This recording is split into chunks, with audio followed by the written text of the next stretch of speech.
Good afternoon, everyone.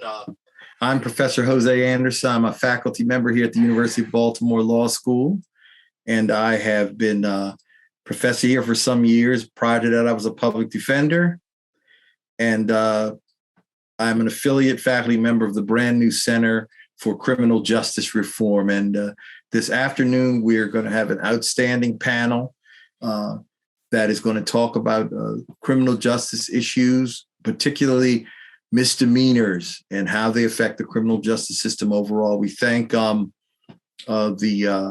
students of the Law Review who have put this together. And there were a number of affiliate student groups that also participate as co-sponsors of this event. Joel, could you mention the groups that have co-sponsored this event so that they can get their due credit? Of course, we had the Black Law Students Association, we had the Criminal Law Association, we had the Government Military Law Association, and we had UB SPY all come together to help get this great discussion underway. Thank you, Joel. There's been a lot of controversy and discussion around the country regarding the role misdemeanors play in the criminal justice system. Indeed, some of our most inflammatory conversations about the criminal justice system have centered around police interactions that have dealt with citizen contact over misdemeanor charges. George Floyd, a counterfeit $20 bill, Eric Garner, loose cigarettes, Freddie Gray in Baltimore City. I'm not sure why they were running after Freddie Gray, and no one's given an adequate answer to that. But whatever the case may be, this is an important point of discussion as to how it affects the lives of all the people involved in enforcing these laws. It's interesting because we think about criminal justice as a way for us to resolve society's ills. But how important are our priorities focused on a multitude of minor crimes that take a lot of the energy out of our civil resources and also lead perhaps to unnecessary police-citizen interaction, which turns out sometimes very poorly? Even more than that, what about the collateral consequences of these extended criminal records that affect the employment possibilities, perhaps the immigration status, and perhaps just the operation of our day-to-day world? Today, we have an outstanding panel of experts that are going to discuss these issues, and you also will have a chance to participate by sending your questions along, and perhaps we can get to a number of them that can help stimulate a discussion that will go beyond this hour and further as we attack these important issues in our society.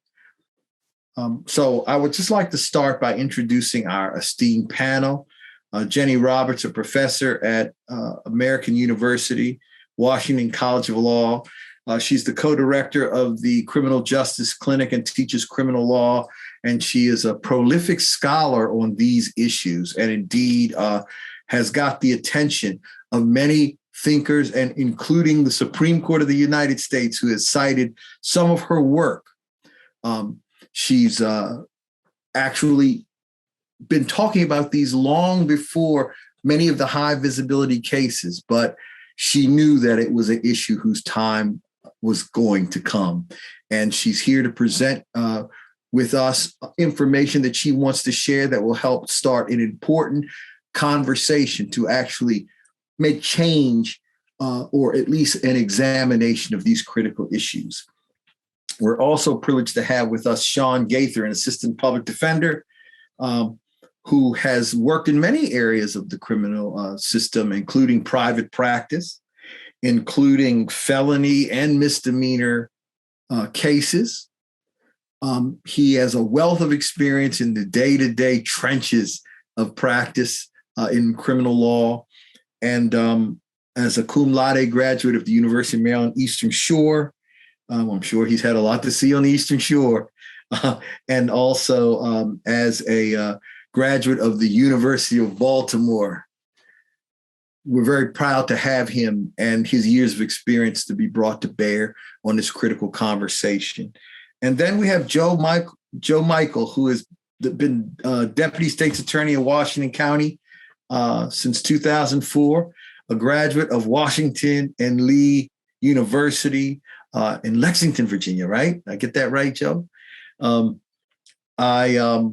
He has been practicing, again, in criminal law in the misdemeanor courts as well as the felony courts. But I make a point to say that about misdemeanor practice, I always tell my students, if they blindfolded you and put you in a district court in Maryland and you listen to the conversation about the issues that are going on, I dare anybody to tell where they really are in the state, because the misdemeanor courts almost are not any different on many critical issues, notwithstanding the jurisdiction that you're in.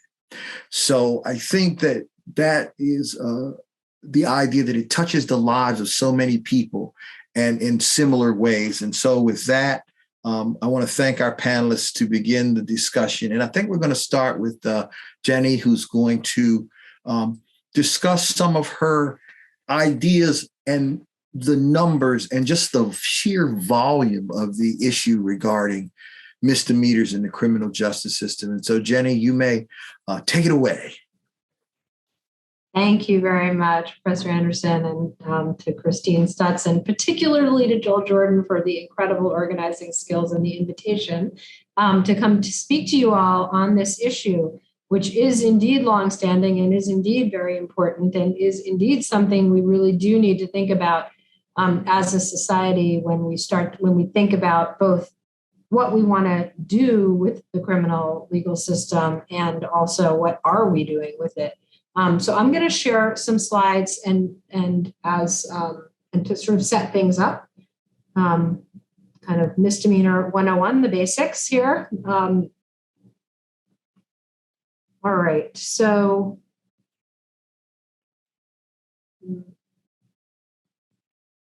sorry, I am just trying to do this in a way that I can actually see the panelists on my slides. I'm going to leave it in non-presentation mode to do that. So one of the questions posed to us was, do misdemeanor arrests have life-changing consequences? The answer is absolutely for almost everyone who experiences that. But first, let's kind of back up and talk about what are we talking about here. All right, so we all know the term mass incarceration, and we do have more incarceration than any other developed nation by a long, long shot.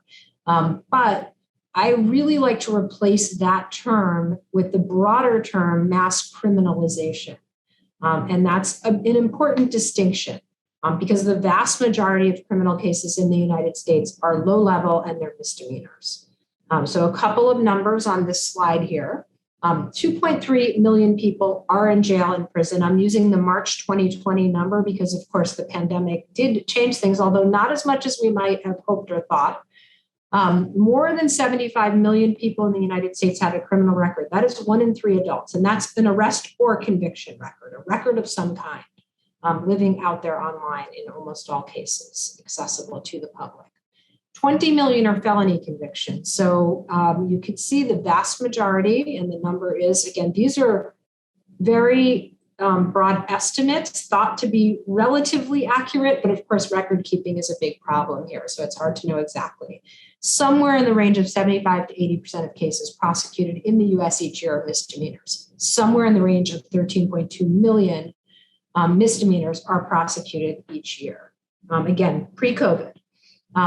When you dig down to see what the 75% is made of, and this is from, I think this slide is from the National Center on State Courts, these numbers. You can see the smaller felony numbers, and let's look at the bottom of the screen where the total 75% in 2015 misdemeanors.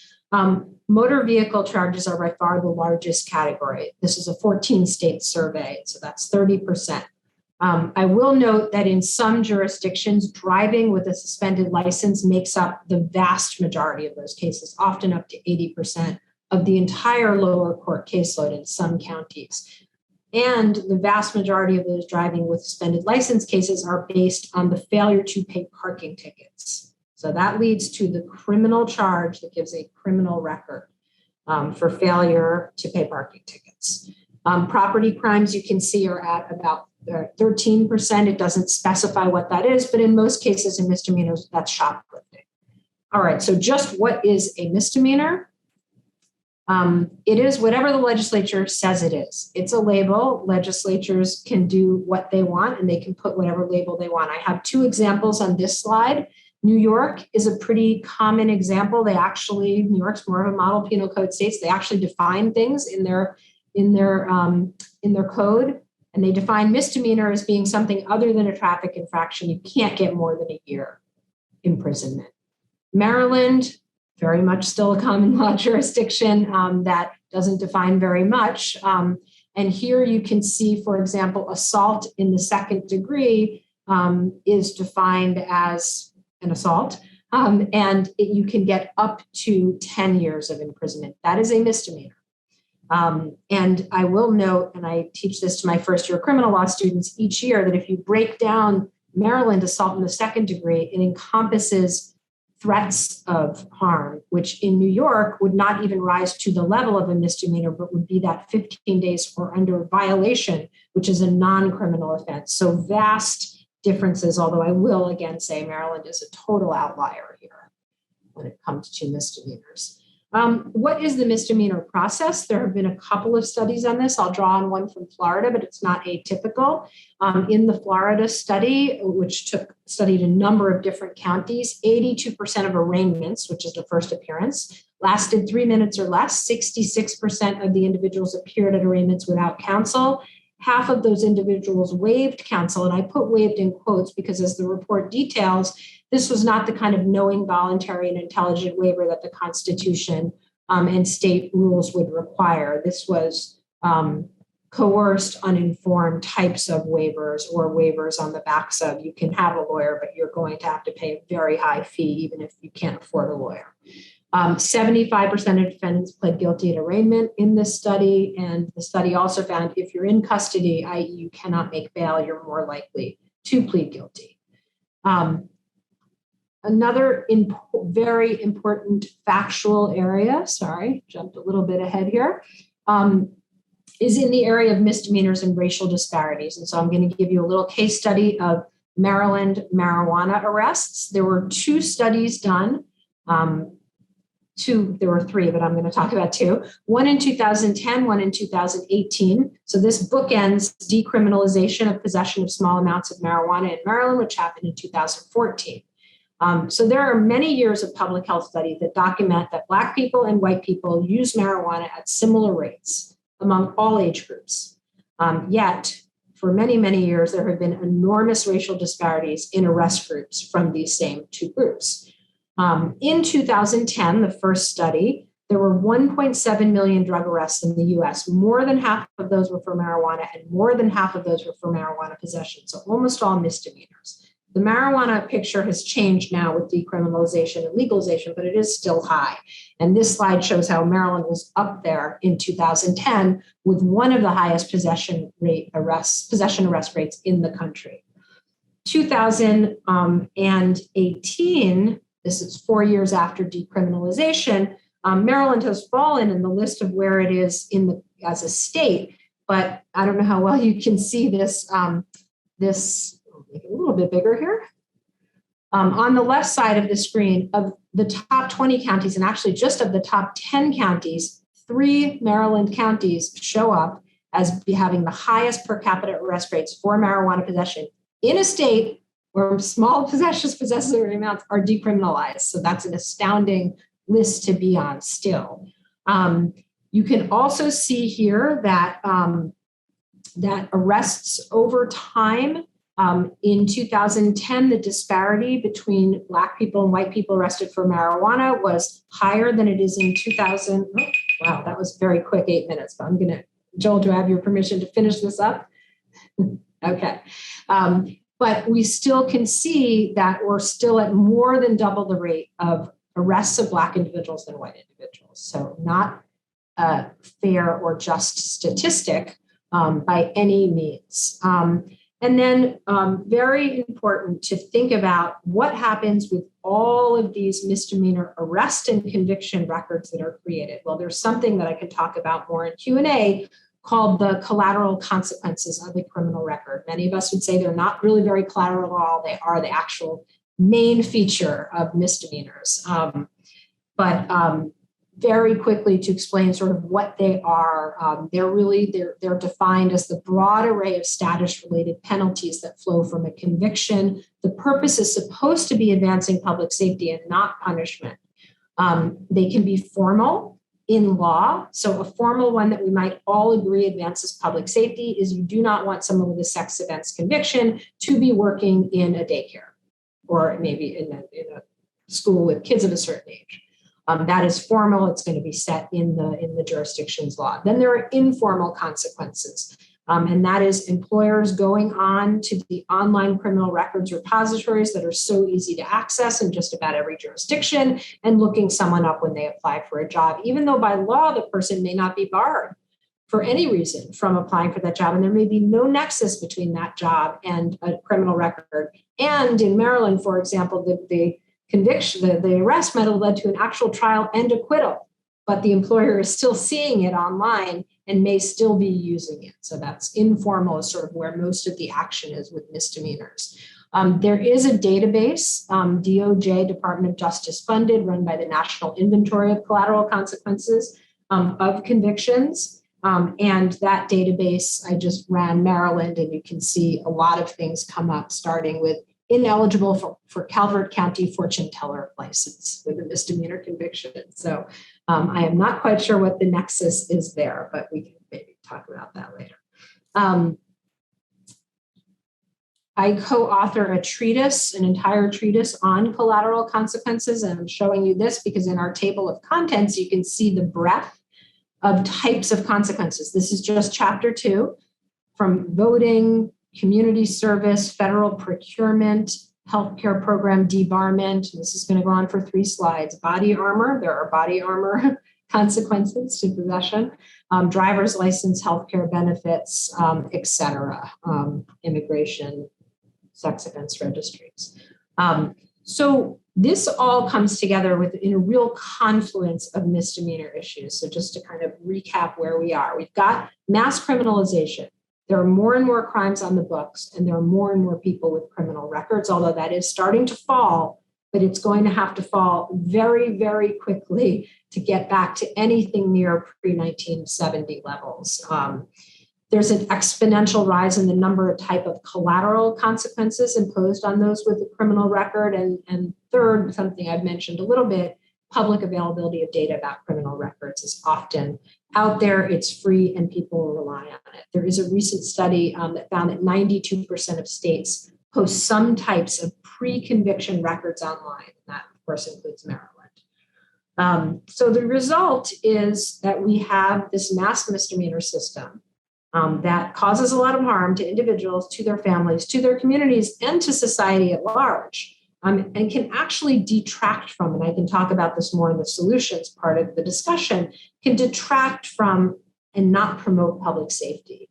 And that brings us back to the question that Professor Anderson posed at the beginning, which is, what is it that we're trying to accomplish here with our criminal legal system? Isn't it all supposed to be about public safety?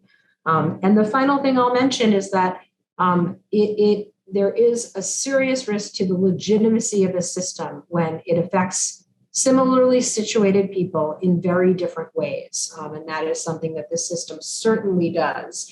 And when it's a system that really processes people through in an assembly line manner. And once you lose the legitimacy of the system and any public support or some public support for that system, that raises a whole nother level of problems that, again, we could talk about more tonight. So I'll stop there and turn it over to my colleagues on the panel. So thank you, Jenny, for such a comprehensive look, even in a short clip of time. Joe, I really want you to bring your years as a prosecutor to bear on this process of, people amassing this history of charges, or how in the operation of a prosecutor, they see the whole big picture while they're dealing with these individual cases, because in some ways it's not custom made clothes, but in some ways it is, right? Because every defendant is different, but then the system seems to respond as if all defendants are the same. So I would like your perspective from your years of work in this area, sort of how you see it, to enlighten our audience. Well, thank you, Jose. But first of all, I need to give some facts. I mean, I only work in Maryland. And while my colleague was speaking, I was looking at the 2019 District Court Abstract of Criminal Cases. Criminal cases, not including the traffic cases. There were, in that year, 159,024 cases. Only 35,120 of those were convicted or found in probation before judgment in the district court. That's 22%. So I don't think we have quite the crisis here that was described in Florida. Moreover, on average, across, and this is across all the jurisdictions, 60% of the cases were steaded or null pros or dismissed. So, that's not the picture that was painted from some of the statistics my colleague mentioned. I'm only talking about the criminal cases. This does not include traffic cases. It's right in the 2019 abstract. So I was surprised. I looked at the Baltimore figures. They're right on par with the state numbers. At 60% of the cases are null pros. So let's look at the tailor-made issue. And I think what you have to realize, Jose, and our listeners, is that discretion on prosecution is not vested in individual lawyers, that it comes from the different jurisdictions. Now, there are disparities from county to county, which, and certainly I do not disagree that there are the problems, collateral consequences of people with a record. I can only, before I get into my perspective, I'll give you my perspective as a misdemeanor. Pled guilty twice in that conveyor belt that is described. Yet, I passed the bar and it was, I disclosed all that. So it's not quite as dire, and perhaps it's, it's easy for me to say, but it wasn't so easy when I was in the dock. It wasn't so easy when I was locked up, Jose. So that being said, that gives you the perspective. So I do manage the district court in Washington County after many years of felony prosecution. And, I remind the prosecutors that I supervise that their discretion comes from the state's attorney and his discretion comes from the people. And while we look at legislative choices, I think that we see the selection of different jurisdictions of their elected prosecutors taking effect. There are different expectations in Baltimore than there are in Washington County. I mentioned Baltimore because there's a lot of press about it, and different from Washington County to Worcester County.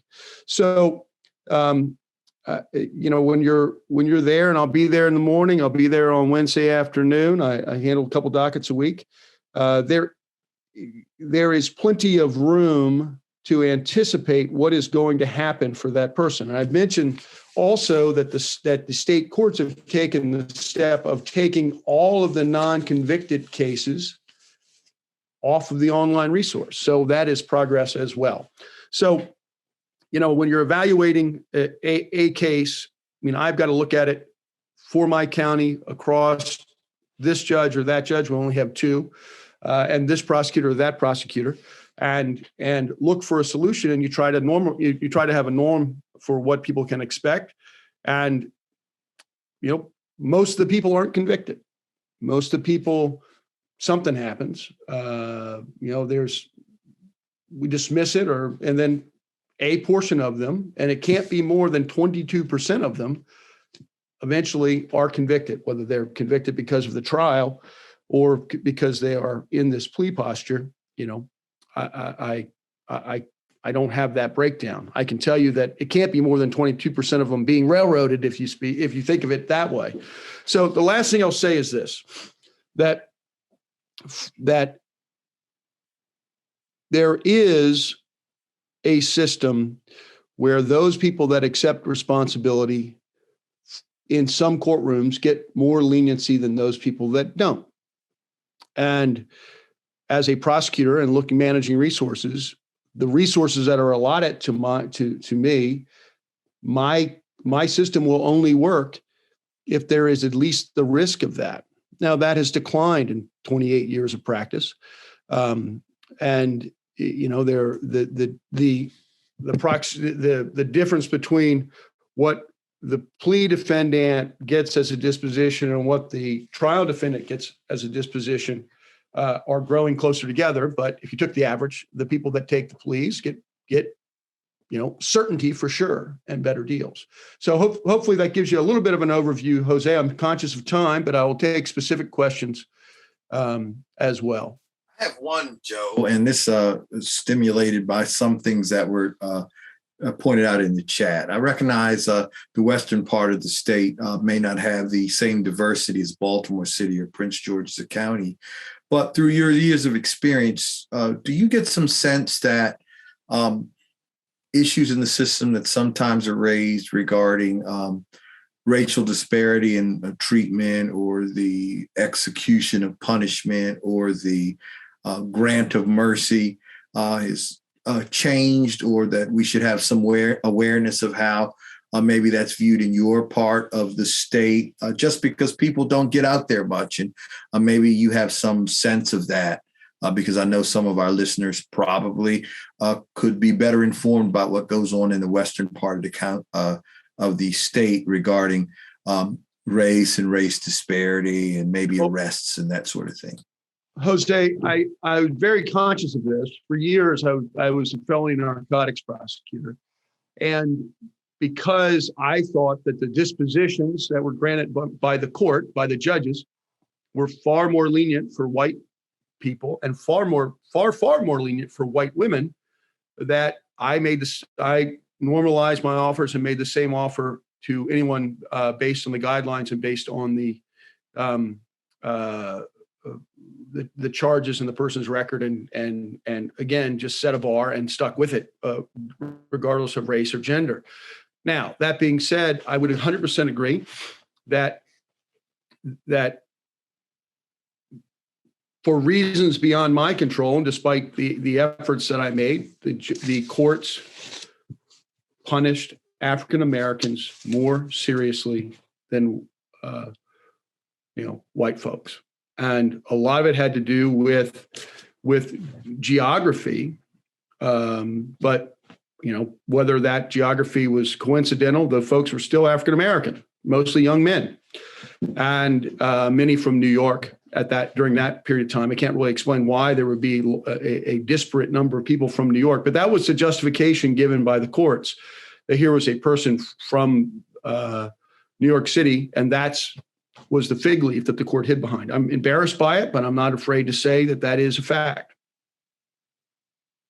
Thank you for your candor and clarity there.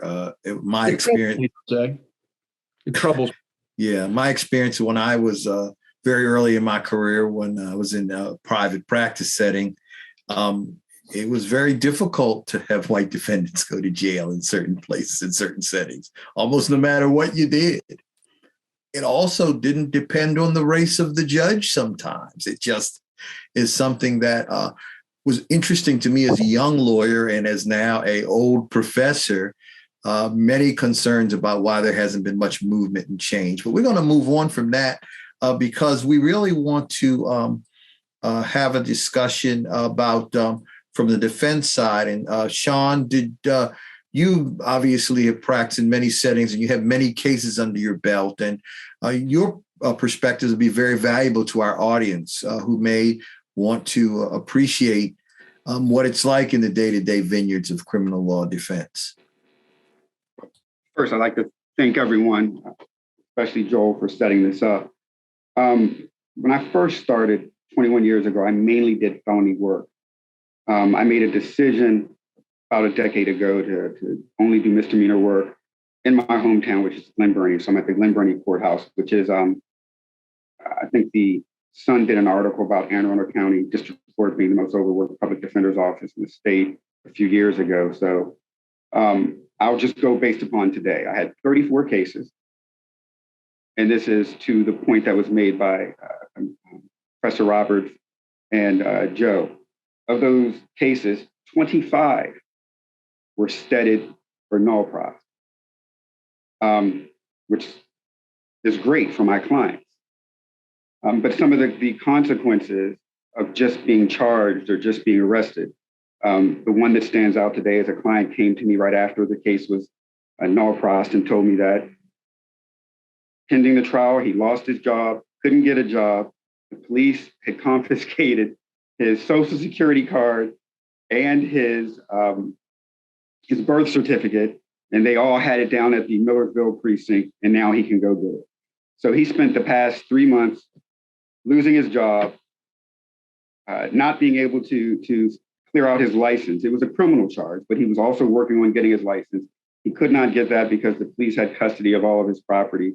And although his case was dismissed today because he wasn't guilty, he is now starting from scratch. So there are significant consequences that happen to individuals, even if their cases are null pros or steaded. As you mentioned, Professor Anderson, in the beginning, simply the interaction itself may lead to potential deadly consequences, but we don't even have to go that far. Just the collateral issues that misdemeanors can bring to an individual are far-reaching, and I'm glad that Professor Roberts has taken significant time into looking into that.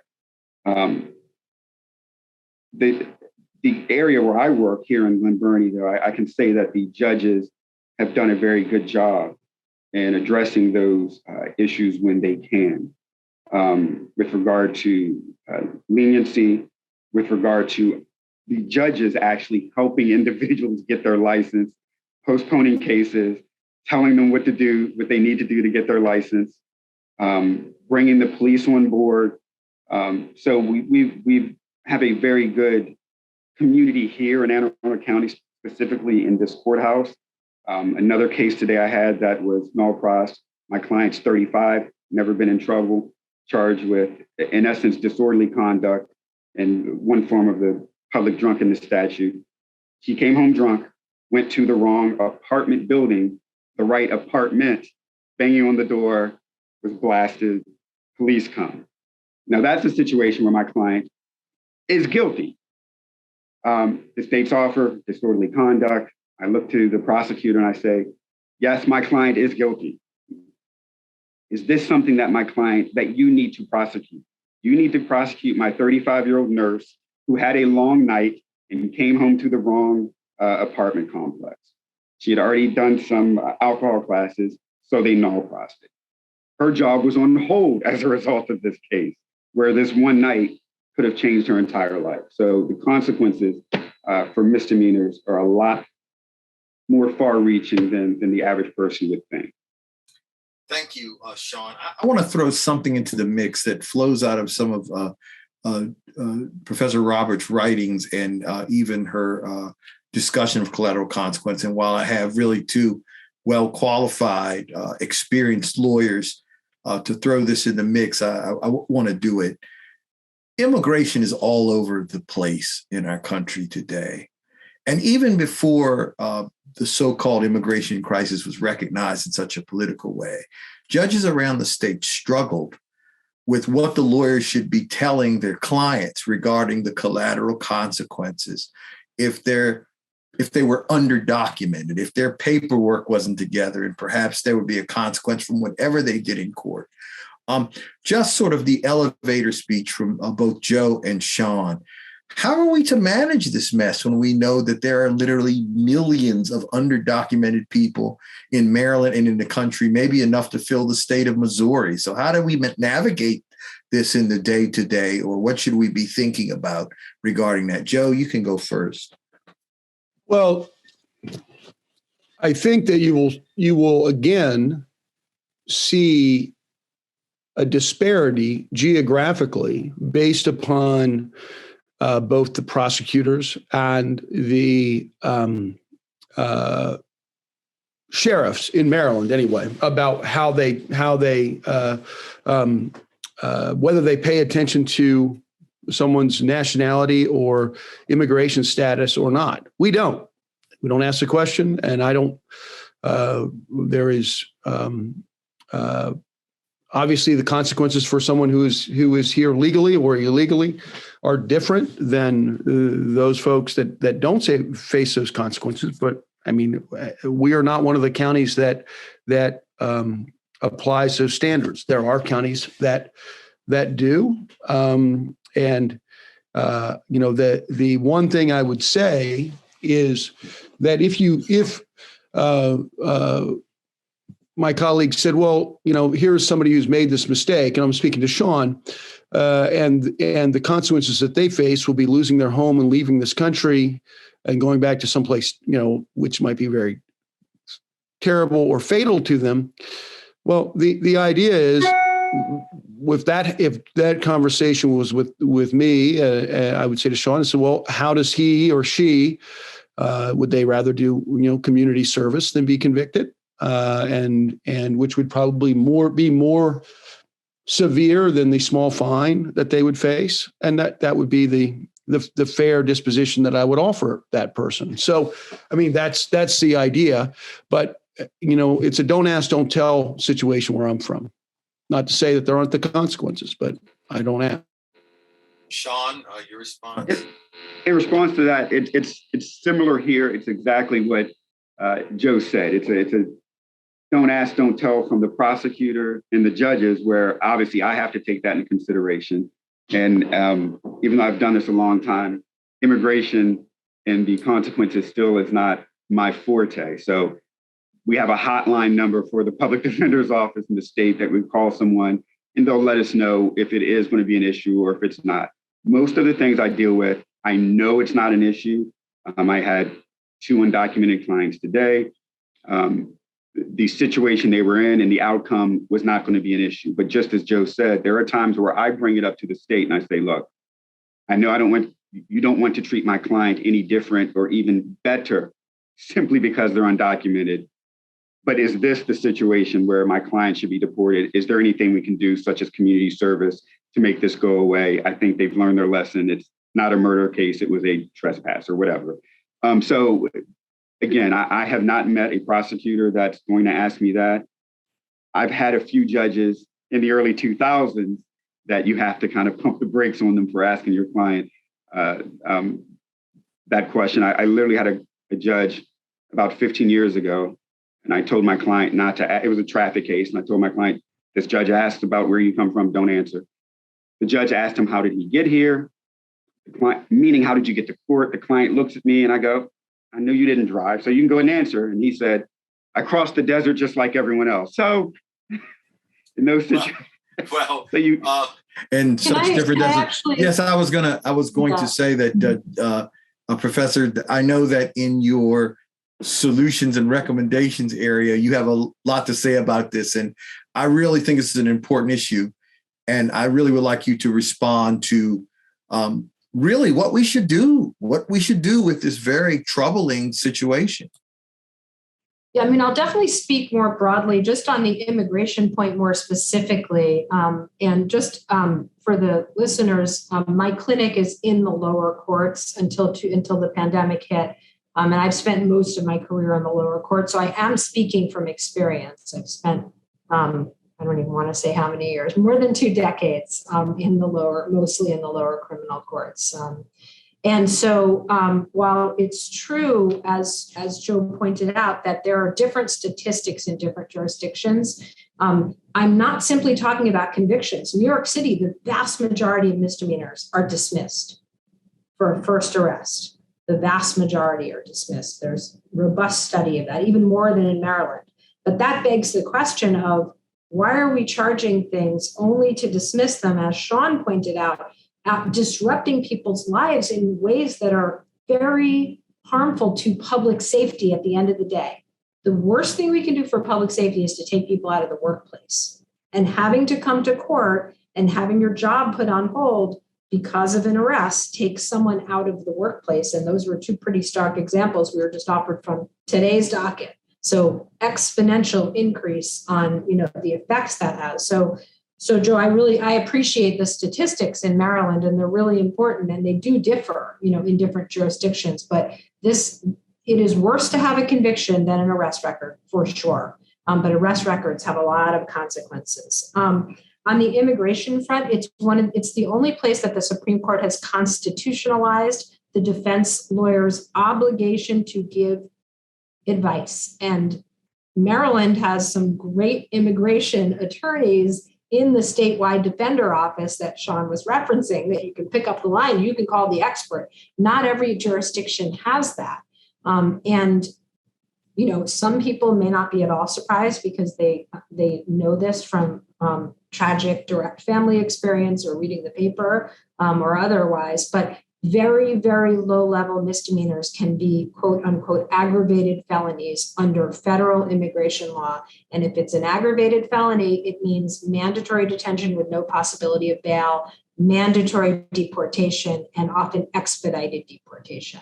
So the consequences can be very, very high. And if you look at some of the Supreme Court cases in immigration based on criminal convictions, there's a fair number involving low-level marijuana or low-level petty larceny, shoplifting cases. This is the ultimate consequence for a misdemeanor conviction.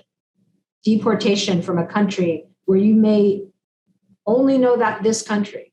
You may have been brought here in one case, I think 6 months old with no connection left to the country of origin, adopted, whatever, but weren't made a citizen for whatever family reason. So sorry to go on so long. Oh, no, that's all right. To broader solutions. And we obviously we want to get to some more of those solutions, but I want to ask Joel about questions that might be in the queue so that we can get a question maybe that deals with consequences in the queue, but then we can move on to solutions and recommendations with the time that we have left. Yes, so actually there was a question sent to me by a student before the panel began, and I think this will be a good segue into the recommendations presented by Professor Roberts in her articles.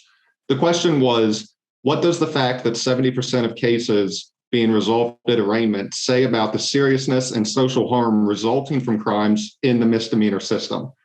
So to get to the heart of the question is the fact that all these cases are being steaded or null prost, what does that say about why we're even bringing them to begin with? Are they worth bringing them to the system at all?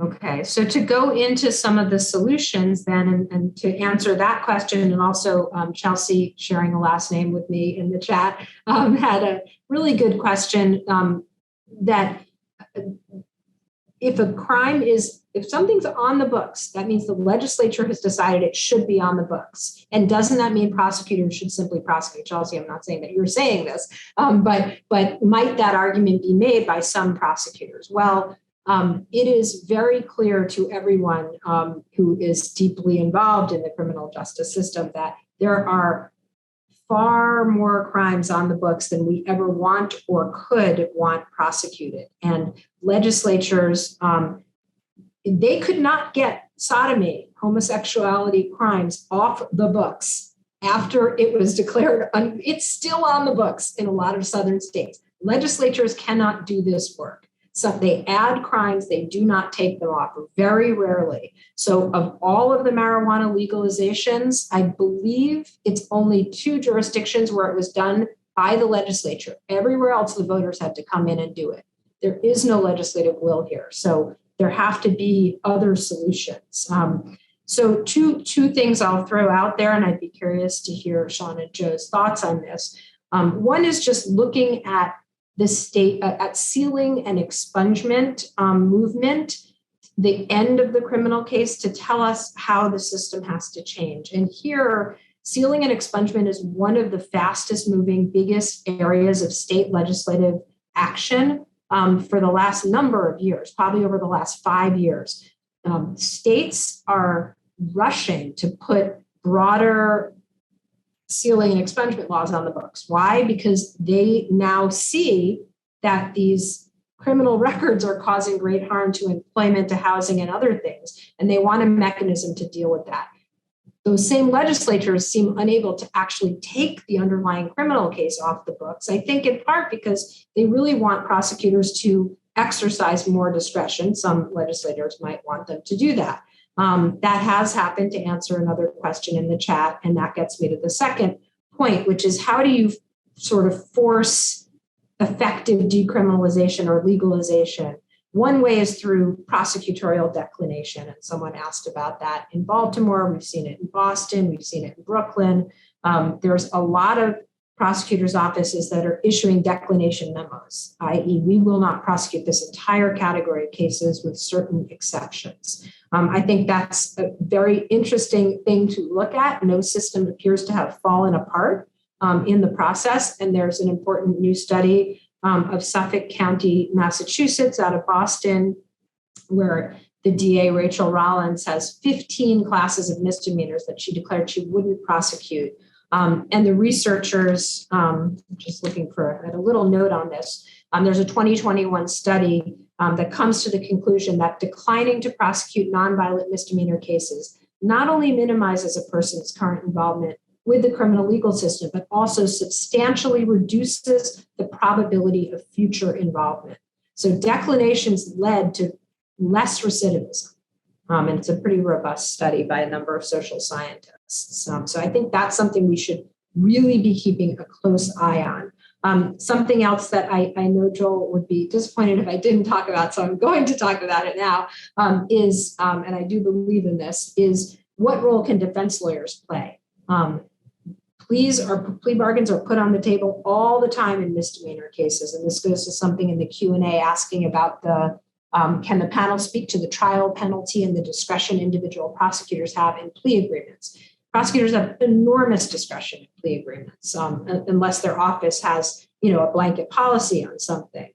So either the office has enormous policy or sometimes individual prosecutors. That's going to vary a lot from office to office. Trial penalties. I did a recent survey with a colleague of plea bargaining practices, and it was filled out by about 600 defense attorneys, all public defenders. And those in misdemeanor practice, interestingly, said their clients suffered less of a trial penalty than felony clients did. And a trial penalty means basically that you get a higher sentence simply for exercising your constitutional right to go to trial instead of pleading guilty. This is really important in the misdemeanor realm, because then why would you ever plead guilty if there's no trial penalty or little trial penalty, given the collateral consequences that can flow from a conviction? And so here the idea is, I wrote an article called Crashing the Misdemeanor System, which was picking up on a New York Times op-ed by Michelle Alexander with a similar name and idea, although she wasn't talking about misdemeanors. The idea being that defenders might think about giving their clients full information about the full collateral consequences of a conviction, so their clients can make a true informed decision about whether they really just want to take a plea and get out, or if they maybe want to exercise their right to trial. And if they do, and if enough people do, especially in the really low-level stuff, that might force systemic change. It might force prosecutors to make more careful decisions about what they really want to charge. And maybe, although I'm much less hopeful about this, it'll force legislatures to actually take some of the really ridiculous crimes, like, do we really think jaywalking or littering should be a criminal offense in our society? May force them to take some of those things off the books. So I'll stop there. Joe, would you like to respond to Jenny's some of the points she raised about where we should be going on some of these things? Well, I think we're going there. First of all, luckily, Judge Morrissey in the district court intervened when that effort was put forward about sealing and expungement. If anyone's looked at Maryland judiciary case search lately, it is dramatically different. You cannot find null pros cases. You cannot find null pros counts. So if this were left to the regular expungement system where it would truly be expunged, it would be such a dramatic drain on the court and the public resources that it would take considerable funding to do it. So what Maryland has done is made an automated system that if the charge is null pros, then it doesn't show up. Now, if it's pending, as I've looked at the chat, there are the consequences that are happening while something is pending. It shows up. But a person is charged with murder and all the lesser, and they plead guilty to second degree assault. Their computer record in Maryland shows second degree assault. That's it. And it's it doesn't show when they didn't show up for all those other cases, and the questions about why are we even charging when 60% of the cases are steaded or null pros, and that's because you have to abate the case at the time for quality of life to stop the person from what they're doing at the time they're doing it, and that's why. You have to have a way to stop them from whatever it is. And whether they're eventually prosecuted or not is a different qualification. Then getting to discretion. Again, I reiterate that the discretion flows from the people to the elected prosecutor to the line prosecutors. And this idea that, I want an old prosecutor, I want a young prosecutor, this, that, there's very little ultimately statistical difference. It is anecdotal. There is great geographical disparity, as we've learned that some offices don't prosecute this, some offices don't prosecute that. So, and finally on the trial penalty, and I hope I didn't forget anything, on the trial penalty, the reason there is not such a great disparity in misdemeanor court is that most of the trial penalty is the count, goes to the count. That, a person charged with first degree murder, for instance, in the circuit court, the mandatory penalty for that is life. Now, a portion of that can be suspended. So if they plead guilty to second degree murder, then the cap is 40 years. So you're starting, that's why there's such a great disparity, because the penalties are so much bigger, and you have the much broader palette. If someone's charged with misdemeanors, the difference between one misdemeanor and two misdemeanors is not that much, especially if they're not going to go to jail anyway. So I hope that answers the questions. Jose, did I forget anything? No, you got them all. Like a good prosecutor that has to manage a stack of cases on a busy docket day. So, but Sean, I want you to weigh in on this, and it's just an anecdote from my old days, the public defender's office, listening to trial lawyers and misdemeanor lawyers, right? Baltimore City, I don't know about Glen Burnie, but everybody wants to go home by their birthday, and they might take a plea deal because of that. But that doesn't mean the system is accurately deciding guilt or innocence. So what's your comments day to day as to what's going on out there, and where are your clients asking for things maybe that you want to talk them out of because of the possibility, right, that they're not making good judgments with their decisions about taking offers? That happens every day. You have to step back and realize that your client has the final decision. All I can do is advise them. There are days, just like Professor Roberts suggests. It's happened numerous times in my office. My colleagues and I look at us and look at one another and say, we've talked to our clients. We're just going to try all 30 cases we have today. Obviously, we can't do that. We're going to clog the system up. Or what we have done is we're going to pray all jury trials in cases that can be prayed. We pray those jury trials, we get in trouble from our bosses, and then we get the statistics, and 90% of those cases have been steaded or null pros at that level. So it's hard to do, because I'll look at a client and explain, look, I have a good legal issue here with a good judge who I think will suppress this. And they're just, the only thing they're worried about is, well, they said time served, right? So in reality, it's hard to often follow through with that to kind of help future clients by doing this, because you have to focus on each client individually. So that's where the reality of it comes in, where it's hard to kind of clog the system up, because that final decision is going to be up to the client. I'm going to go back just briefly about the crimes on the books and what Professor Roberts said. For me, that goes to the legislature. In Maryland, I mean, adultery is still a crime. It is still a misdemeanor. Does anyone know of anyone who has been charged with the crime of adultery in Maryland? No, they're never going to charge it. However, it's never going to come off of the book. So I think a lot of this, we talk about prosecutorial discretion, we talk about police discretion. I think a lot of this does go back to the legislature as well. Wonderful comments, great feedback all around. The adultery may have some collateral consequences, but that's a different seminar, right? But Professor Roberts, let me say I want to kind of give you an opportunity for the last word. And the reason that I set apart your work from the day-to-day work of Sean and Joe is because you get a chance to reflect even out of your experience, right? As a line lawyer, training other line lawyers, but then you get a chance to step back and look at the big picture and say, hey, what on earth should we really be doing? So I'm going to kind of put you on the spot a little bit and say, if you could have one thing off your wish list, what is the first thing that we should do in order to advance reform? That'd be a great place to have you back and to have further conversations on what we should do about this misdemeanor issue.